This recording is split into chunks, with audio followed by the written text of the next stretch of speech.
ఇవాళ జరిగినటువంటి ఒక ఇన్సిడెంట్ నిన్న అర్ధరాత్రి మీడియా పాత్రికేయ మిత్రులను రమేష్ అదేవిధంగా సుధీర్ ఎన్టీవీ వాళ్ళని ఏ విధంగా అయితే అప్రజాస్వామ్యంగా అరెస్ట్ చేసినారో చూస్తూ ఉన్నాం. ఇలా ప్రశ్నించే గొంతుకలను, ప్రశ్నించే ఉద్యమకారులను, ఎవరైతే ప్రభుత్వానికి ప్రశ్నలు వేస్తూ ఉన్నారో, ఎవరైతే ప్రభుత్వం యొక్క తీరుని ప్రశ్నిస్తూ ఉన్నారో, ఈ విధంగా అందరిపై అక్రమ కేసులు పెట్టడం ఏమాత్రం కూడా సమమే కాదు.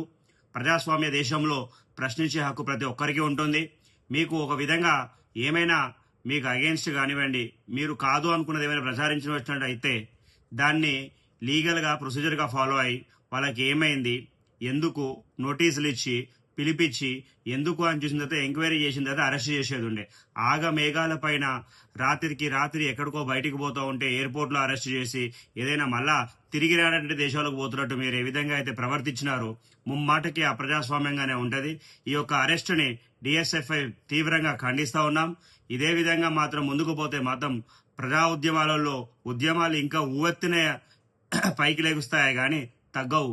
మనం ఆలోచించవలసింది ఏంటంటే ఎందుకు వాళ్ళు ప్రశ్న వేస్తున్నారు, అది ఏ మేరకి నడుస్తా ఉంది, నిప్పు లేనిది పొగరాదు అంటారు. మరి అది ఎక్కడైనా ఉన్నదా, అసత్యం ఉన్నదా, సత్యం ఉన్నదా? ఇలాంటి కండిషన్స్ ఇంతకు ముందు అయినప్పుడు ప్రభుత్వం ఏ విధంగా వ్యవహరించింది, ఇప్పుడు ఏ విధంగా వ్యవహరిస్తూ ఉంది, ఇవన్నీ కూడా మనసులో పెట్టుకొని ముందుకు పోవాల్సిన అవసరం ఎంత మేరకైనా ఉన్నది. మరొక్కసారి డిఎస్ఎఫ్ఐ తరఫున ఈ అరెస్టును చాలా తీవ్రంగా ఖండిస్తా ఉన్నాం.